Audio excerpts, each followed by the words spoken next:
السلام عليكم ورحمة الله وبركاته শাহী দরবারে লাখো কোটি শুকর ও সুজুদ, যিনি বড় মেহেরবানি করে, দয়া করে, ভালোবেসে, মুহাব্বত করে, হাজারো ফিতনা ফাসাদ থেকে হেফাজত করে, গুনাহ থেকে মুক্ত করে, সুস্থ রেখে জুমার নামাজ আদায় করার জন্য জুমার মসজিদে আসা এবং বসার তৌফিক দান করেছেন।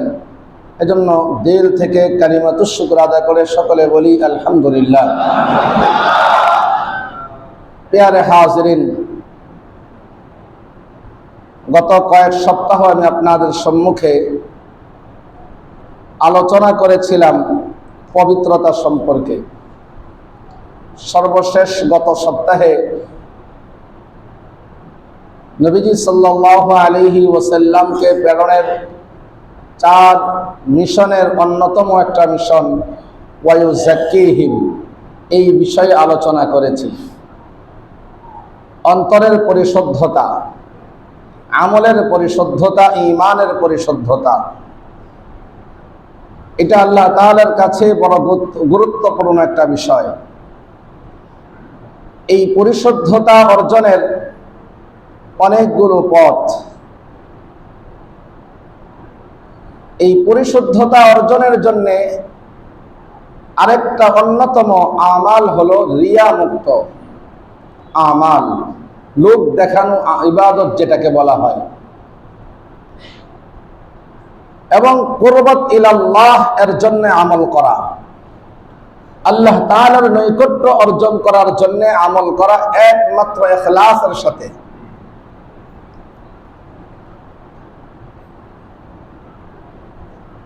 প্রিয় হাজিরিন, আজকে আমরা যে দিবসটিতে জুমার নামাজ আদায় করতে এসেছি, আরবি তারিখ অনুযায়ী আজকে 29শে জিলকাদা। আজকে সন্ধ্যায় চাঁদ দেখা গেলে আগামীকালকে জিলহজ মাসের 1 তারিখ।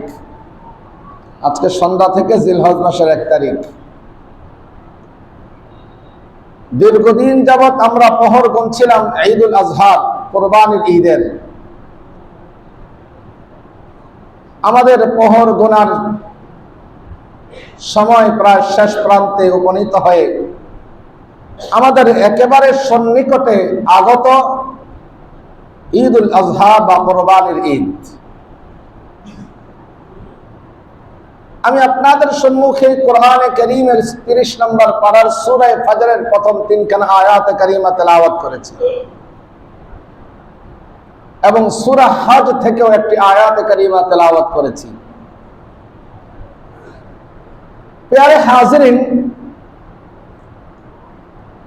আমরা যে মুবারক মাসে প্রবেশ করতে যাচ্ছি,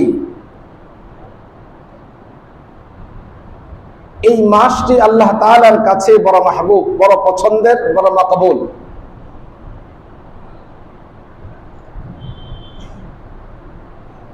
আমরা জানি আল্লাহ তাআলার কাছে সবচেয়ে বেশি মাকবুল মাস হলো মাহে রমজান, ইবাদতের মাস মাহে রমজান।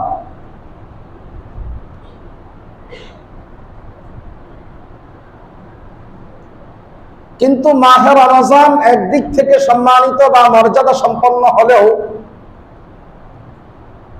জিলহজ মাস ও তার চেয়ে কোন দিক থেকে দাবি কম রাখে না। সূরা ফজরের এই আয়াতগুলো আমাদেরকে, সূরা হজের আয়াত আমাদেরকে এদিকে ইঙ্গিত বহন করে।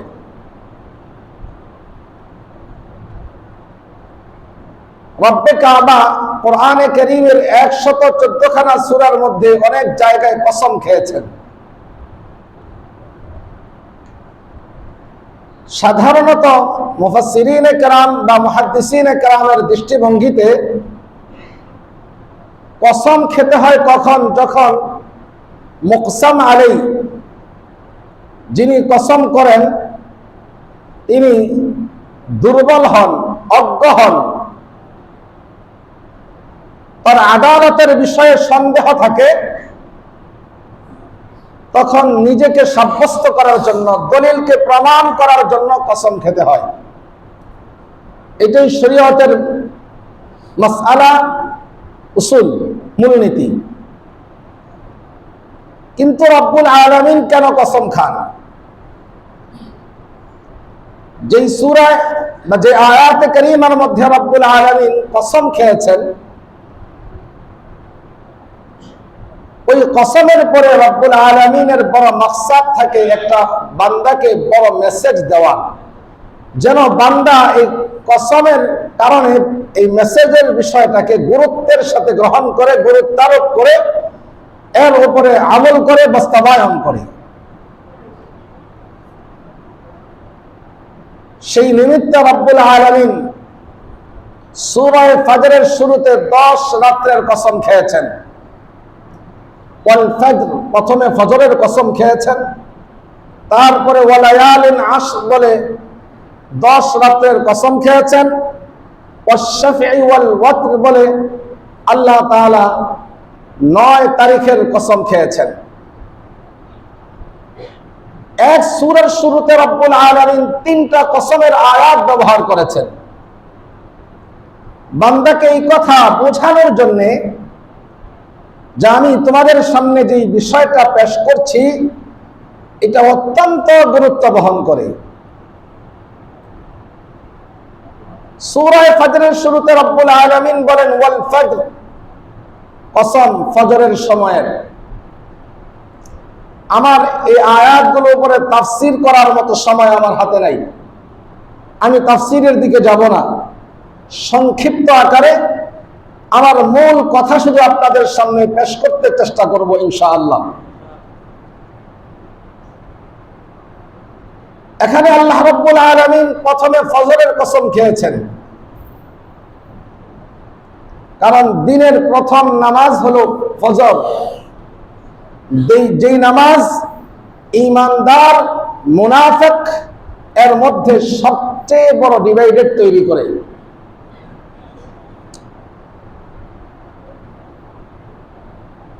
এক দায়ী মুবাল্লিগের সাথে একবার কথা হয়েছিল, তিনি আমেরিকা সফর করেছিলেন। তো আমেরিকার সফরে ওনাকে একজনে জিজ্ঞেস করলো, আচ্ছা বলেন তো দেখি আপনাদের ধর্ম ইসলামে মাগরিবের নামাজে আর ফজরের নামাজে কি মুসল্লি সমান হয়? বলে যে না, মাগরিবে আর ফজরে মুসল্লির সংখ্যা সমান হয় না। তখন তিনি বলছেন যে তাহলে আমাদের ইহুদিদের কোনো ভয় নাই। কথাটা বুঝতে চেষ্টা করবেন। তাহলে আমাদের ইহুদিদের কোনো ভয় নাই, কারণ তাওরাতের মধ্যে আছে যেদিন মুসলমানের ইবাদত কঠিন সময় আর সহজ সময়ের সমান হবে, সেদিন পৃথিবীতে মুসলমানের বিজয় হবে। সুবহানাল্লাহ বলবেন।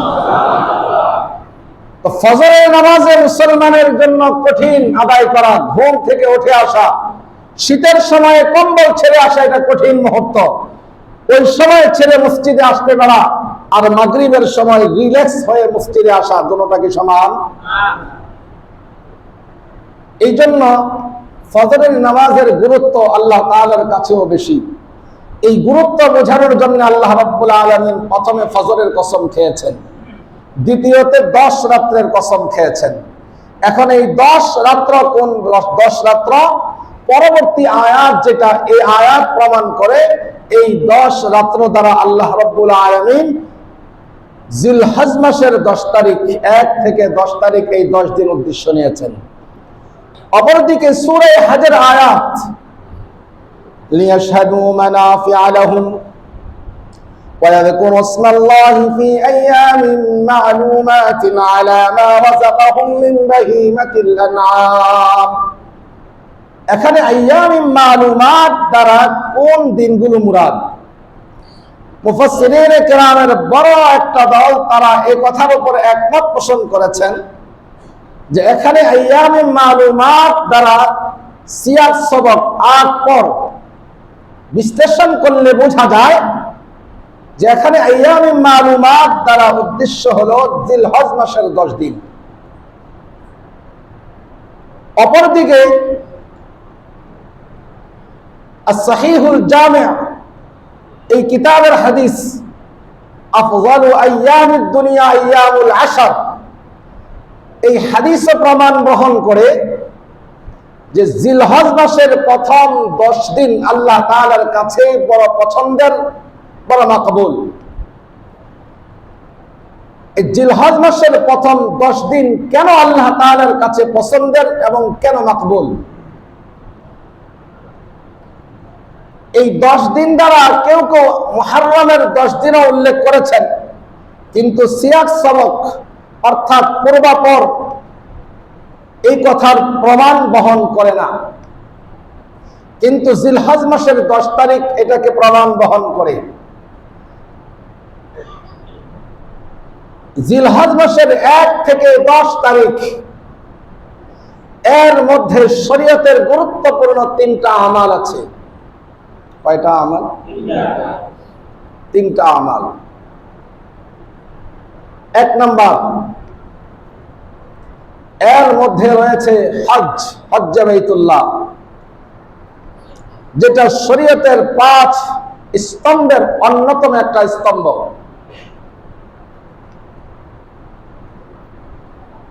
বুনিয়াল ইসলামু আলা খামস শাহাদাতি আল্লা ইলাহা ইল্লাল্লাহ ওয়া ইকামিস সালাতি ওয়া ইতাইজ যাকাতি ওয়াল হজ্জি ওয়া সাওম রমাদান। এই শরীয়তের 5 স্তম্ভের অন্যতম একটা হলো হজ্জে বাইতুল্লাহ। যে হজ্জে বাইতুল্লাহ সম্পর্কে আল্লাহ রাসূল সাল্লাল্লাহু আলাইহি ওয়াসাল্লাম বলেন, মান হাজ্জা লিল্লাহি ফালইয়ারফুস ওয়া লাম ইয়াফসুক রাজা'a কায়াউমিন ওয়ালাদাতহু উম্মুহু আও কামা ক্বালা an-নবী আলাইহিস সালাম। যেই ব্যক্তি ফিসক ফুজুর থেকে এবং রাফাস থেকে মুক্ত হয়ে হজ করবে, আল্লাহ তাআলা তাকে মাসুম বানিয়ে দিবেন। অপরদিকে আল্লাহ রাসূল বলেন, মান আরাদাল হাজ্জা ফাহাজ্জু, যে হজ করার ইচ্ছা পোষণ করে সে যেন খুব দ্রুত করে।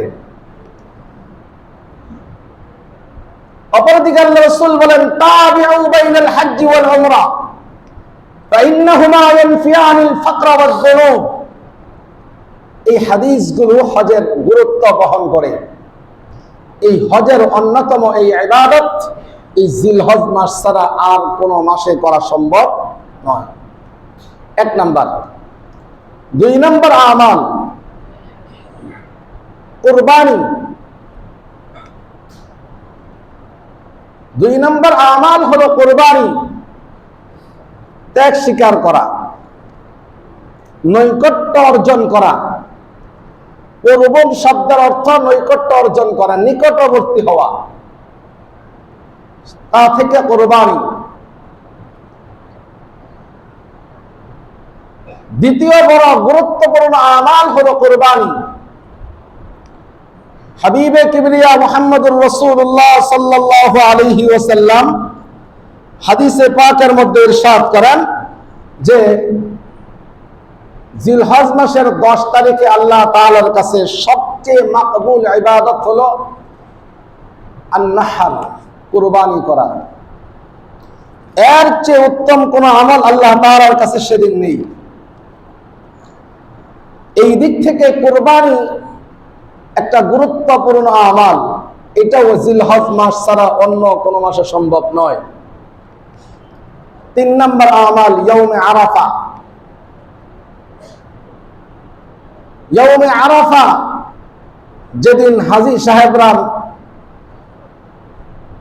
আরাফার ময়দানে জড়ো হয়ে লাব্বাই করে ধ্বনি তোলেন, আল্লাহ তাআলার সামনে নতি স্বীকার করেন, নিজের সব অস্তিত্বকে বিলীন করে নিজেকে একমাত্র আল্লাহ তাআলার রাযামন্দি অর্জন করার জন্য সমর্পণ করেন। যে আমালটা আল্লাহ তাআলার কাছে বড় মাকবুল, ওই আরাফার দিনকে আল্লাহ রাব্বুল আলামিন সূরা ফাজরের 3 নম্বর আয়াতে বলেছেন ওয়াশ-শাফঈ ওয়াল ওয়াতর। এই 3টা গুরুত্বপূর্ণ আমাল জিলহজ মাসের 10 দিনের মধ্যেই রয়েছে। এই দৃষ্টিকোণ থেকে আল্লাহ তাআলার কাছে এই জিলহজ মাসের 10 তারিখের অনেক ফজিলত রয়েছে। প্রিয় হাজিরিন, হজের আলোচনা ইতিপূর্বে করা হয়ে গিয়েছে, কুরবানির আলোচনা বাকি রয়েছে। আজকে ক্রিয়াদাংশ করা হবে, অবশিষ্ট আলোচনা আল্লাহ চাহে তো আগামী শুক্রবার করা হবে। আমাদের আজকে প্রথম আলোচ্য বিষয় হলো জিলহজ মাসের এই 10 তারিখের এত ফজিলত, তাহলে আমাদের কি কোনো করণীয় আছে? এই 10 তারিখের ফজিলত অনেক। হাদিসে পাকের মধ্যে নবীজি সাল্লাল্লাহু আলাইহি ওয়াসাল্লাম ইরশাদ করেন যে এই 10 তারিখ, এই 10 দিন, 1 থেকে 10, এই 10 দিনের ইবাদত আল্লাহ তাআলার কাছে অনেক মাকবুল এবং পছন্দনীয়। এটা বুখারী শরীফের 926 নম্বর হাদিসের বরাত, লম্বা চূড়া এক হাদিস। আল্লাহ রাসূল সাল্লাল্লাহু আলাইহি ওয়াসাল্লাম সাহাবায়ে কেরামকে জিজ্ঞেস করেছিলেন, আচ্ছা বলো তো এই মাস তোমাদের কাছে কেমন? বলে বরকতওয়ালা। বলে এই দিনটা বলে বরকতওয়ালা। বলে এই শহরটা বলে বরকতওয়ালা। এরপর আল্লাহ রাসূল সাল্লাল্লাহু আলাইহি ওয়াসাল্লাম বলেন এই মাসটাও আল্লাহ তাআলার কাছে বরকতওয়ালা। এই জন্য এই মাসের অনেক ফজিলত রয়েছে এই 10 দিনের। হাদিসে পাকের মধ্যে আছে কোন ব্যক্তি যদি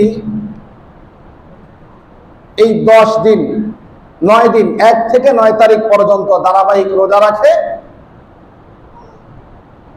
তাহলে আল্লাহ রাব্বুল আলামিন তার অতীতের গুনাহ মাফ করে দেন এবং তাকে হজের সওয়াব, একটা কবুল উমরা বা হজের সওয়াব দান করেন। এবং এক হাদিসের মধ্যে, লম্বা এক হাদিসের মধ্যে এক এক দিন রোজার এক একটা ফজিলতের কথাও আলোচনা করা হয়েছে। এর মানে হলো জিলহজ মাসের 1 থেকে 9 তারিখ পর্যন্ত অন্যতম একটা আমাল হলো রোজা রাখা। কি রাখা? রোজা রাখা। আরেকটা আমাল হযরত উম্মে সালমা রাদিয়াল্লাহু তাআলা আনহা থেকে বর্ণিত, নবীজি সাল্লাল্লাহু আলাইহি ওয়াসাল্লাম ইরশাদ করেন, যেই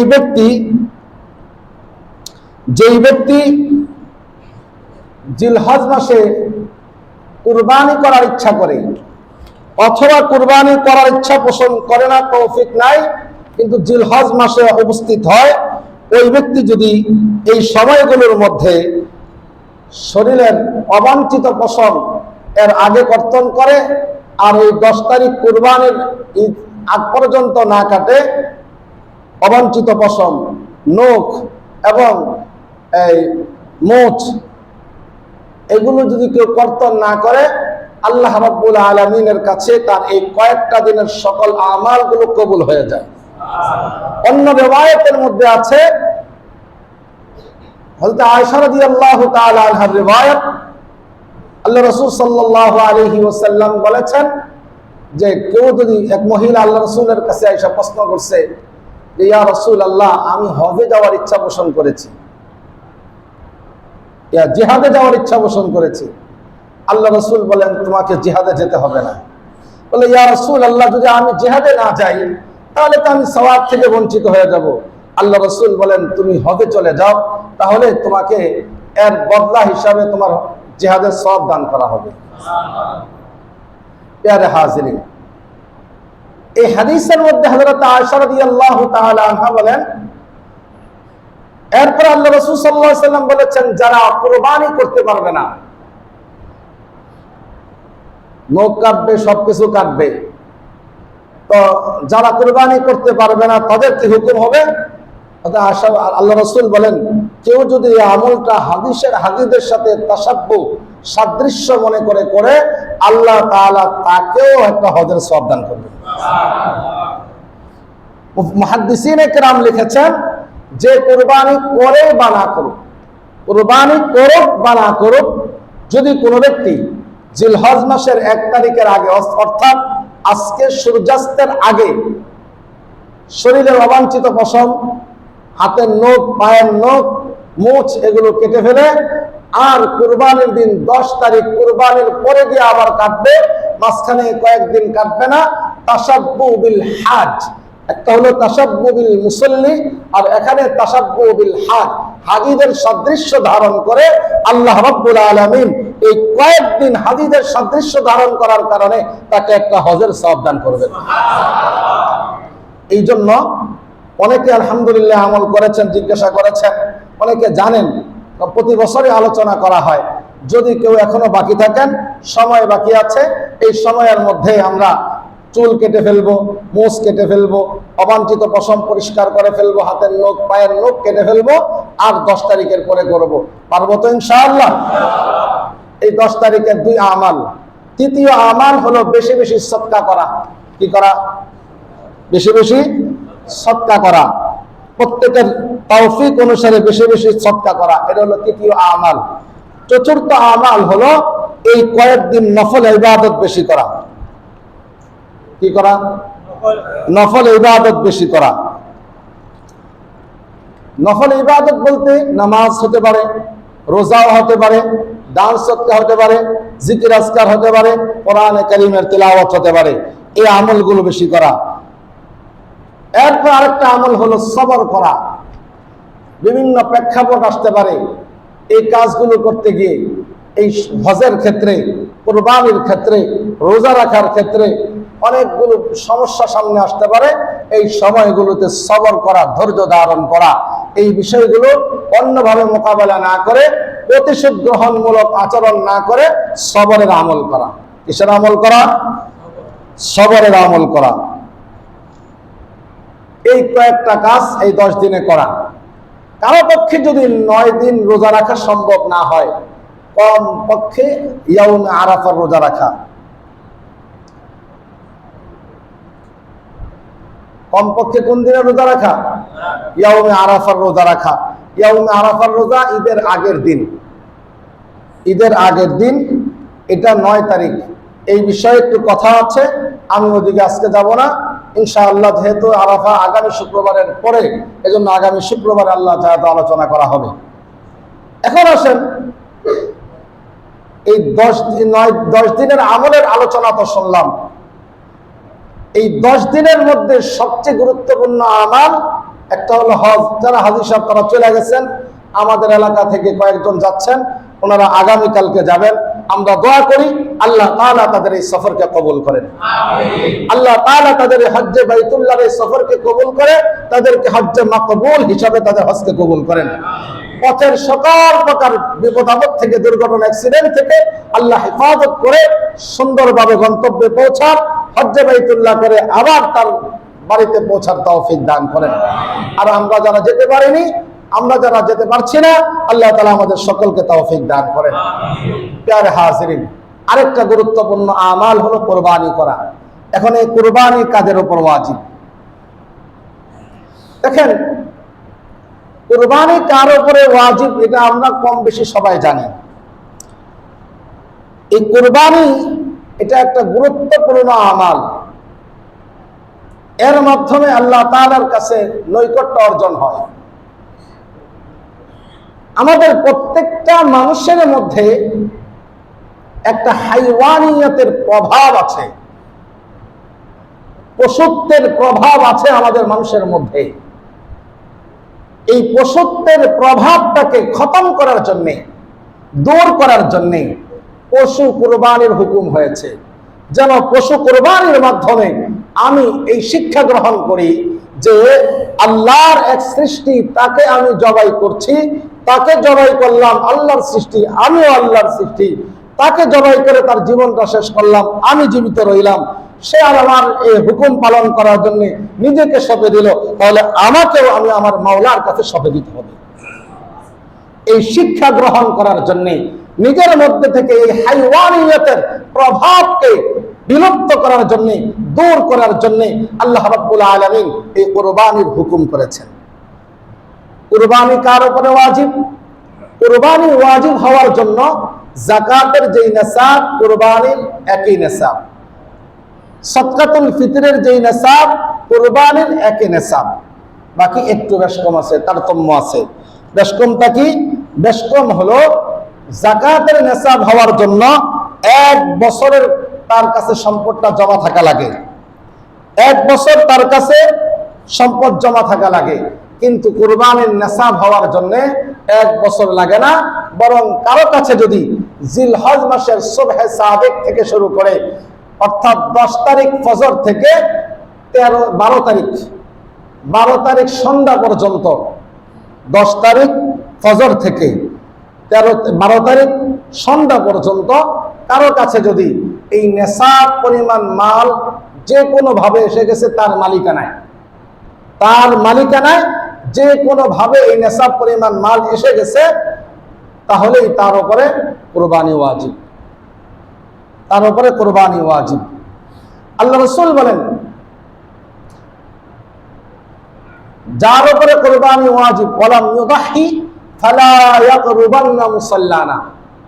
মুহাদ্দিসিন কিরাম এই হাদিসের ব্যাখ্যা করতে গিয়ে বলেছেন যে এই হাদিসটা আল্লাহ রাসূল সাল্লাল্লাহু আলাইহি ওয়াসাল্লাম শুধু কুরবানি যারা দিবে না তাদের ওয়াইদ বা ভীতি বা তাদেরকে ধমকি দিয়েছেন, বিষয়টা এমন নয়, বরং তাদেরকে আল্লাহ রাসূল সাল্লাল্লাহু আলাইহি ওয়াসাল্লাম বোঝাতে চেয়েছেন যে এই কুরবানি ফরজ হওয়ার পরে না যাওয়া, এটা একদিকে আল্লাহ তাআলার নাফরমানি করা, আল্লাহ তাআলার দেওয়া নিয়ামতের নাশুকরি করা, অপরদিকে আল্লাহ তাআলার হুকুমকে অমান্য করা, আল্লাহ রাসূল সাল্লাল্লাহু আলাইহি ওয়াসাল্লাম এর সুন্নতকে বৃদ্ধাঙ্গুলি প্রদর্শন করা।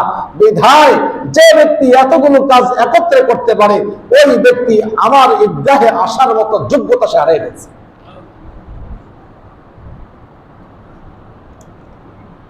প্যারে হাজিরিন, এখন নেশাব কত? বর্তমান বাজারে স্বর্ণের দাম অনেক বেশি। ফিকহ উসুলের কিতাবের মধ্যে আছে নেশাব নির্ধারণ করার সময় কোন দিকটা সে অগ্রাধিকার দিবে। আনফা আলিল ফুকারা, আল্লাহ রাসূলের হাদিসের একটা বাক্য হলো আনফা আলিল ফুকারা, যে তুমি নেশাব নির্ধারণ করার সময় এমন দিক বিবেচনা করো যেই দিক বিবেচনা করার দ্বারা ফকিরদের ফায়দা হয়। সেই দৃষ্টিকোণ থেকে ফুকাহায়ে কেরাম বলেন, কারো কাছে যদি 52.5 তোলা রূপা,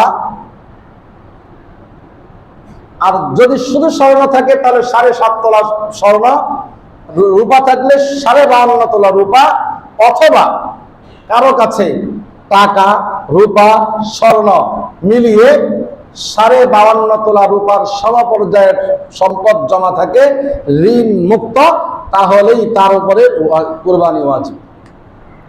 এবং কুরবানের নেশাবের ক্ষেত্রে আরেকটা বিষয় আছে, যেটা যাকাত বা সদকাতুল ফিতরের ক্ষেত্রে নাই, সেটা হলো ঘরের অতিরিক্ত আসবাবপত্র,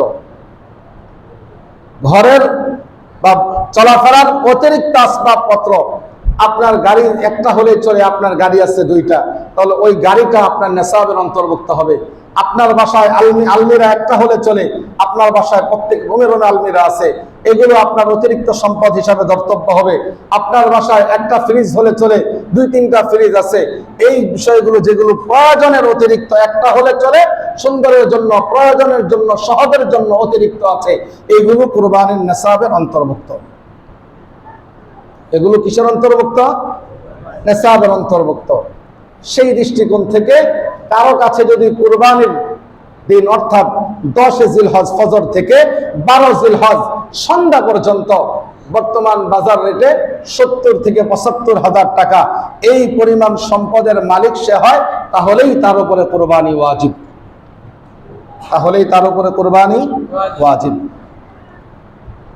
ওয়াজিব তরক করা কবিরা গুনাহ। ওয়াজিব তরক করা, বলেন, ওয়াজিব তরক করা কি গুনাহ? কবিরা গুনাহ। কবিরা গুনাহ ছোট না বড়? তওবা ছাড়া যেটা কখনো কি হয় না, মাফ হয় না। তওবা করার পরে মাফ হবে কি হবে না সেটাও কার ইচ্ছা? আল্লাহর ইচ্ছা। এই কবিরা গুনাহ হলো ওয়াজিব তরক করা। এবং কেউ যদি এই কবিরা গুনাহ, ওয়াজিব তরক করা, এই ওয়াজিবকে অস্বীকার করে, তাহলে ঈমান চলে যাবে। কিসের কুরবানি ওয়াজিব আবার? এই জাতীয় কথা বলে যদি সে এটাকে অস্বীকার করে, তাহলে তার ঈমানের ব্যাপারে সন্দিহান হয়ে যাবে। এই জন্য মুহতারাম হাজিরিন, যাদের কাছে এই পরিমাণ সম্পদ আছে, বা এই পরিমাণ সম্পদের মালিক যিনি আছি তার উপরে কোরবানি ওয়াজিব। এখন আমাদের সমাজে অনেকের উপরেই হয়তো এই নেশাবের মালিক অনেকেই আছেন, সমিতিতে টাকা আছে, ব্যাংকে আছে, অথবা কোনো ডিপিএস এর মধ্যে আছে, অথবা ঘরে কিছু স্বর্ণ আছে। আরেকটা বিষয় মনে রাখতে হবে, এই নেশাব করার সময় আপনার স্ত্রী, আপনার ছেলে মেয়ে সবার এক হবে না। শরীয়ত আবার এতটা কঠিন করে নেই। আপনারটা আপনার হিসাব, আপনার স্ত্রীরটা আপনার স্ত্রীর হিসাব, আপনার ছেলেরটা আপনার ছেলের হিসাব, আপনার মেয়েরটা আপনার মেয়ের হিসাব, প্রত্যেকটা আলাদা। নেশাবের হিসাব প্রত্যেকের জন্য আলাদা আলাদা। আপনার কাছে যদি এই পরিমাণ সম্পদ থাকে, অথবা আপনার স্ত্রীর কাছে থাকে, অনেক মহিলাদের একত্রে স্বর্ণ আছে কিছু, রূপা আছে কিছু, তাহলে তাদের উপরে কিন্তু সহজেই নেশাব হয়ে যায়, সহজেই নেশাব হয়ে যায় দুইটার একসাথে থাকার কারণে। এই কারণে যাদের উপরে কোরবানি ওয়াজিব, আমরা চেষ্টা করব আমাদের সাধ্যের মধ্যে অল্পর মধ্যে হলেও কোরবানি দেওয়ার জন্যে। কোরবানি না দিয়ে কবিরা গুনাহ আমরা নিজেরা অর্জন করব না। আল্লাহ তাআলা আমাদের সকলকে তৌফিক দান করেন। প্রিয় হাজিরিন, এবার আসেন এই কোরবানি দেওয়ার জন্যে মাসআলা যেগুলো আছে ঈদের দিনের, এগুলো সামনে আলোচনা হবে, কিন্তু এখন প্রারম্ভিক আলোচনা করছি। কোরবানি গরুর মধ্যে, ওটের মধ্যে আর মহিষের মধ্যে 7 ভাগে দেওয়া যায়, 7 শরীক হওয়া যায় একত্রে, কোনো সমস্যা নেই।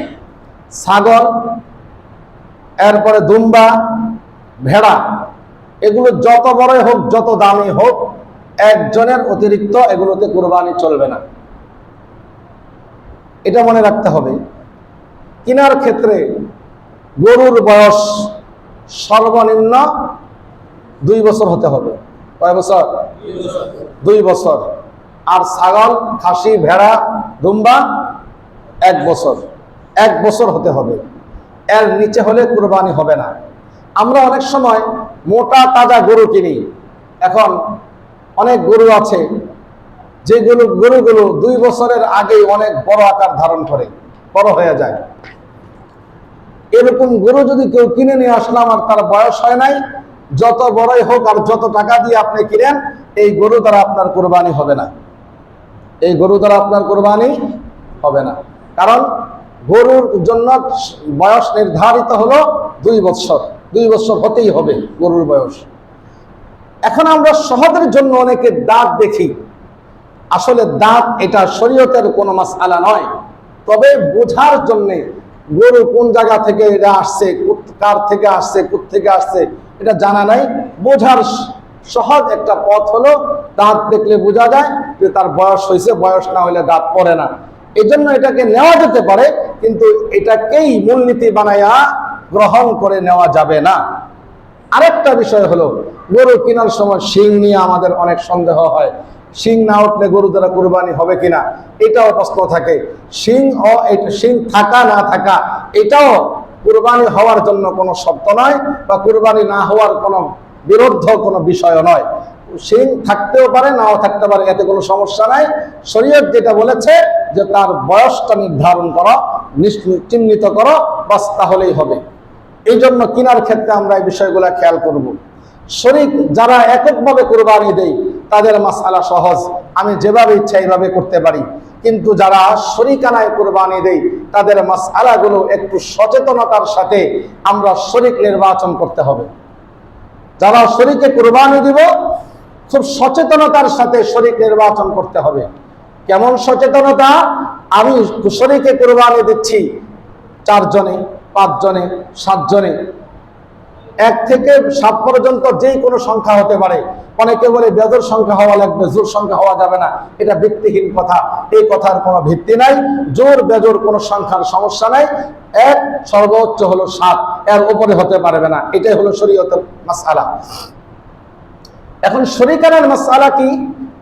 আমার শরীক একজনের নিয়ত হলো গোশত খাওয়া, আরেকজনের নিয়ত হলো মানুষ কি বলবে কুরবানি না দিলে, আরেকজনের নিয়ত হলো আমি যদি কুরবানি না দিই ঈদের দিন ছেলেমেয়েরা কি খাবে, ওদের মনে কষ্ট লাগবে, ওদেরকে এতিম এতিম মনে হবে। আরেকজনে কুরবানি দেয় আমার অনেক এই আছে সেই আছে, ভয়টা আছে, তাদেরকে দিতে হবে, না দিলে কেমনে হয়। এই জাতীয় নিয়ত যদি কোনো শরীকানার থাকে 7 শরিক 5 শরিকের একজনের নিয়ত যদি গড়বড়ি থাকে, কুরবানি রাজায়ে মাওলা ছাড়া, আল্লাহর সন্তুষ্টি অর্জন ছাড়া ভিন্ন কোনো মাকসাদ যদি থাকে, তাহলে কারো কুরবানি হবে না। কথাকে বুঝাইতে পারলাম? তাহলে কারো কুরবানি হবে না, সব পুরা কুরবানি বাতিল। এজন্য শরিক নির্বাচন করার ক্ষেত্রে খেয়াল রাখা, সে সুদ খায় কিনা, সে ঘুষ খায় কিনা, এটা সুদের টাকা দিয়ে কুরবানি দিচ্ছে কিনা, ঘুষের টাকা দিয়ে কুরবানি দিচ্ছে কিনা, সে গোশত খাওয়া নিয়ে দিচ্ছে, না মানুষকে দেখানোর জন্য দিচ্ছে, না সন্তানের কথা রাখার জন্য দিচ্ছে, এটা আগে নির্বাচন করা। কারণ কুরবানি রাজায়ে মাওলার জন্য, কুরবাত ইলাল্লাহর জন্য কুরবানির আদেশ হযরত ইব্রাহিম খলিলুল্লাহ আলাইহিস সালাতু ওয়াস সালাম পুত্র ইসমাঈলকে মিনা প্রান্তরে জবাই করার জন্য শুইয়েছেন। এটা কাউকে দেখানোর জন্য না, একমাত্র আল্লাহর সন্তুষ্টি অর্জন করার জন্য। আর ওই সুন্নাতকে জীবিত রাখার জন্য আল্লাহ রাব্বুল আলামিন কিয়ামত পর্যন্ত মানুষের উপরে এই কুরবানিকে ওয়াজিব করে দিয়েছেন, কুরবানিকে ওয়াজিব করেছেন। অতএব কারণে কুরবানির মাকসাদ কখনো গোশত খাওয়া নয়। ইসলাম পূর্ব সময়ে মুহাম্মদুর রাসূলুল্লাহ সাল্লাল্লাহু আলাইহি ওয়াসাল্লাম ব্যতীত পূর্বের কোন নবীর সময়ে এই কুরবানিকৃত পশুর গোশত খাওয়ার বৈধতা ছিল? বৈধতা ছিল না। ওইটা কি হতো? জবাই করা হতো, আকাশ থেকে একটা আগুনের ফুলকি এসে জ্বালিয়ে দিত, শেষ। ফুলকি এসে জ্বালিয়ে দিলে কবুল হয়েছে, জ্বালায়া না দিলে কবুল হয় নাই। কিন্তু আমাদের জন্য আল্লাহ তাআলা ইহসান করেছেন, দয়া করেছেন, রহম করেছেন যে কুরবানি করো আল্লাহর সন্তুষ্টির জন্য, গরু জবাই করো রাজায়ে মাওলার জন্য, আর এই গরুর গোশত তুমি ভক্ষণ করে শান্তি উপভোগ করো। এখন আমার নিয়ত যদি ভিন্নটা হয়, তাহলে গরুর গোশত খাওয়া হবে, লোক দেখানো হবে, সন্তানের মুখ বাঁচানো হবে, সব হবে, কিন্তু আমার এই কুরবানি এর দ্বারা সওয়াবের কোনো অংশই আমি পাবো না। এই জন্য মুহতারাম হাজিরিন, আমরা এই বিষয়টা খেয়াল রাখবো। কুরবানি যাদের উপরে ওয়াজিব আমরা দিতে চেষ্টা করব। লাখ টাকা কুরবানি দিতে হবে এটা জরুরি না, এটা শর্ত না। আমার সাধ্য আছে 7,000 8,000 টাকা দিয়ে খাসি কিনা দিতে পারবো, ওইটাই দিব। আমার সাধ্য আছে 20,000 টাকা দিয়ে শরীক হতে পারবো, ওইটাই দিব। লাখ টাকা কুরবানি দেওয়া মাকসাদ না, কুরবানি আল্লাহর জন্য অর্পণ করা, এটা হলো মাকসাদ। রাজায়ে মাওলা অর্জন করা, এটা হলো মাকসাদ। আল্লাহ তাআলা আমাদের সকলকে ইখলাসের সাথে নিয়তকে খালেস করে আল্লাহর সন্তুষ্টির জন্য কুরবানি করার, কুরবানি দেওয়ার তৌফিক দান করেন। সকলে বলেন আমিন। আর এই জিলহজের এই 9 তারিখ পর্যন্ত আমরা ইবাদতগুলো ভালো করে করব, যার যেভাবে সহজ হয় ওইভাবে ইবাদত করে এই দিনগুলোকে মূল্যায়ন করতে চেষ্টা করব। আল্লাহ তাআলা আমাদের সকলকে তৌফিক দান করেন। আল্লাহ তাআলা আমাদের সকলকে ইখলাসের সাথে আমল করার তৌফিক দান করেন। যে কথাগুলো বললাম এবং শুনলাম, আমাকে এবং আপনাদের সকলকে আমল করার তৌফিক দান করেন। আমিন। ওয়া আখিরু দাওয়ানা আনিল হামদুলিল্লাহি রাব্বিল আলামিন। সুন্নাত